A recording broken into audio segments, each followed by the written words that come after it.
As we come into 2022, we can only hope that those things outside of our control, such as COVID, will get better. However, we don't always have control over improving those things. Therefore, as always, we must focus on improving those things that are within our control, and that's what I'm going to talk about in this video when I let you know the 7 habits to quit this year. Hey friends, welcome back to the channel. If you're new here, my name's Mahin and I'm a physiotherapist specialising in pain management based in the UK. On this channel we talk about lifestyle strategies and tools to create healthier and happier lives. Today I'm going to let you know the 7 habits to quit in 2022. So let's get into it. We know the impact that a poor diet can have on our physical health, but there's a growing amount of evidence to show the links between diet and mental health as well. I've recently read the book Brain Changes by Felice Jacka, which highlights the link between our diet and our mental health, mood, and even our brain health as well. I'll leave a link in the description to that book if you want to check that out. If you're interested in this area and the links between diet and our mental health, I'd really recommend having a look at that. In a previous video, I've talked about a simple question that we can ask ourselves to determine whether a food is healthy or not. And that question is, was this made by the earth or was this made in a factory? Now that simple question that we can ask ourselves when determining whether a food is good for us or not is basically figuring out whether something is processed or whether something is naturally occurring. It's really important that we look to avoid processed foods as much as possible because they have a direct link with the amount of inflammation that's there within the body and also on our mental health as well. And this can lead to things like increased pain, increased anxiety, but also increase the effects of certain long-term conditions like diabetes, heart conditions, and arthritis as well. I've done a previous video on diet that I'll also leave a link to in the description below, so check that out if you haven't already watched that. Many adults within the UK can spend up to 9 hours a day sitting, and that can be sitting watching the TV, at the desk whilst working, in front of a computer, reading, or even when they're on public transport or using the car. And there's a large amount of evidence that points towards sedentary time being a big culprit for things like obesity, type 2 diabetes, heart conditions, strokes, musculoskeletal conditions, and even early death. And that's even if we're doing formal types of exercise like going to the gym a few times a week. So actually, we're not allowing enough space for activity within our lives. Previously, I've spoken about the importance of having regular, moderate levels of activity that go throughout the day and throughout the week. Even if you are going to the gym, let's say 3 or 4 times a week for an hour, that's only 3 or 4 hours a week where we're doing some form of exercise. If we're then spending the other 160 odd hours a week in front of a desk or in front of the TV, going to the gym for those 3 or 4 hours a week doesn't make up for that sedentary time. So what's really important is breaking up our time spent sedentary into 30-minute chunks. And we can do this by setting alarms on our phone or even kind of tagging on getting up with another reoccurring task that we do throughout the day. So let's say we're doing a reoccurring task that happens every hour or every half an hour throughout the day. We actually link getting up from sitting with that task when we begin it. And this is a really easy way of just getting some movement into the day. The alarm thing is probably the best way to go, I find, because when we are working, it's just really difficult to remember to get up and move around when we're kind of so involved in our work. So yeah, I set an alarm now, which has helped a little bit. We can obviously also do our formal forms of exercise like going to the gym or go running or, you know, whatever you do for exercise, but it's really important that we actually get a lot of moderate intensity exercise throughout the day as well, rather than just relying on those formal forms of exercise to get our activity in. Adults require between 7 to 9 hours of sleep at night, and actually getting less than 7 hours of sleep at night significantly affects our cognitive processes the next day, such as our short-term memory and our concentration levels. In the long term, if we regularly go with less than 7 hours of sleep at night, then this can really increase our risks of developing things such as Alzheimer's, strokes, some forms of cancers, and depression as well. Now, a really common mistake that we make sometimes with sleep is we think, okay, so we need 7 to 9 hours of sleep. So if I go to bed with 7 hours to go before I need to wake up, then that should be fine, right? So what a lot of people do, and I used to do this a lot myself as well, is say I wanted to wake up at 6 o'clock in the morning. I would go to bed at 11 p.m. Now actually, what that means is it's only giving me an opportunity of sleeping for 7 hours between 11 and 6. No one that I know, and I certainly don't, fall asleep straight away when when my head hits that pillow at night. So we need to give ourselves the right amount of sleep opportunity. So now I know that I probably need about 7.5 hours sleep is right for me. I could, 7 hours is okay, probably 7.5 is right for me. So what I do now is I allow myself enough sleep opportunity to get those 7.5 hours in. So I will go to bed 8 hours before I want to wake up in the morning. So now if I want to get up at 6 a.m, I actually go to bed at 10 p.m. to give myself 8 hours sleep opportunity, and it roughly take me about, half an hour to fall asleep, which means that I get my 7.5 hours in. If we're only going and allowing ourselves 7 hours of sleep opportunity, it might mean that we only get about 6.5 or even 6 hours sleep. So it's really important to think of sleep opportunity rather than just thinking, okay, well, I'll just go to bed, 7 or 8 hours before I need to wake up. And of course, it's not just about sleep quantity, but also sleep quality. Throughout the night, we'll go through different stages of sleep, and we go through periods of light sleep and we go through periods of deep sleep as well.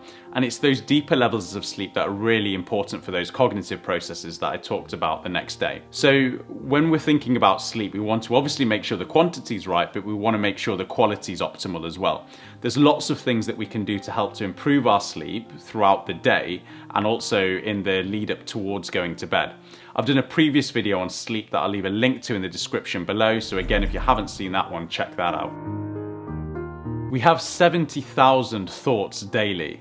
And in the modern world, when we have so many things that are demanding our attention, such as social media, it can be really, really difficult to allow enough space for us just to be in the present moment. And this is really, really important because a lot of the time our mind is spent time traveling. And what that means is we're either worrying about things that are going to happen in the future, or we're kind of thinking about things that have happened in the past, both of which might be outside of our control right now, but we end up spending a lot of our time, and most of those 70,000 thoughts a day would be on either things that are happening in the future or have happened in the past. Now, this distraction, whether it is external and it's things like entertainment, social media, or whatever it might be, or whether that's internal and it's our own thoughts kind of churning around in our head, doesn't allow us to be mindful and in the present moment. So one thing that we can do to help with that is by, first of all, limiting the things that demand our attention unnecessarily. So if you actually find that you're spending a lot of time on, let's say, Instagram, and you're scrolling through the feed, kind of mindlessly a lot of the time, then you can actually set an app timer on Instagram so that you can, let's say you only spend a maximum of 2 hours a day on it. You can actually then over time start to bring that time down and get to a place where you're happy with. By doing this, it just reduces the amount of external distractions that we've got and allows us to, engage with our environment and those around us a lot better. So reducing the amount of external distractions that we have is one way of becoming more mindful. Another way is by actually practicing mindfulness itself. Now, this can be formally done, whether it's a mindfulness exercise that you do, and there's loads of apps out there such as Headspace, Calm, and so on. Or you can even just do this informally as well, and actually just tapping into your senses and what you're feeling when you're doing a particular task. So I've mentioned this before, but I like to do this with brushing my teeth and actually focusing on brushing each tooth and the sensation of the brush on my teeth and my gums, and actually the taste within my mouth, and trying to actually, feel those sensations rather than thinking about what's going to happen later on in the day. The other thing that I like to be mindful with is my eating. So I always used to find that I was cooking a meal and it'd take me, 40 minutes to an hour to cook a meal, and then I'd wolf it down within 5 minutes while watching the TV, and I wouldn't really taste any of it or even know whether it was a good meal or not. So now actually trying to really mindfully eat, savoring every bite, really feeling the textures in my mouth, the tastes in my mouth. And that's just another really good kind of reset and way to bring myself back into the present moment. I like to do it on walks as well. So when I'm walking, feeling whatever it might be, the wind on my face, it might be the sun that I'm feeling shining down, listening to the birds, listening to the wind in the trees, and also just taking in kind of the smells and the sights around me. And one of my goals actually for 2022 is I really want to get to the stage where I find that I'm more comfortable with being rather than doing. And what I mean by that is, being in the present moment and being just with myself and the environment and maybe that person who's in front of me that I'm having a conversation with, rather than looking to be doing things all the time and filling my time with things. So that might be things that are going on inside my own head, might allow my thoughts to get out of control and wear away, or actually even looking to, fill my day with little things rather than actually just spending time, relaxing, sitting, and just being in the moment. Hopefully, we'll see COVID rates and restrictions ease this year, and we'll be able to spend more time in person with our loved ones. We'll naturally feel a discomfort or an anxiety around this initially because of the way that we've changed interacting over the past couple of years, with it predominantly being through a screen. But actually now it gives us the opportunity to get back into society and have those face-to-face deeper connections with people. And it's really important to develop those in-person interactions once more to reduce our feelings of social isolation and anxiety, and increase our feeling of connection and increasing our social activity as well. A significant cause of stress and anxiety over the past 2 years has been due to the media coverage, especially around COVID. Unfortunately, outside of following the rules around mask wearing and social distancing and ensuring that we get vaccinated, COVID is outside of our control. So regularly watching the news, which can increase fear and anxiety as they are covering similar stories, can have a detrimental effect on our mental health. And we will always be aware of what's going on around us because everyone is still talking about COVID, and if we need information, there's the government websites that we can go to that has all the information on. So it's not like we'll fall out of the loop with this stuff. So it can be a really good favour that you do to yourself to stop watching the news regularly, especially when they're repeating similar stories. This is something I've really found helpful. Initially, a couple of years ago when COVID began and I was watching the news, once, twice a day, I was finding that I was getting quite anxious about stuff, and this is not usually the things I get quite anxious about. I'm usually quite good at, drawing the line between things within my control and those things that aren't. But just watching the news with the stories that were going round was creating more fear inside of me. Since I've stepped away, I've made sure I've kept to the rules and done all that I can within my control. But outside of that, it isn't within my control. So watching the news often isn't helpful. So this is a really hard one to do.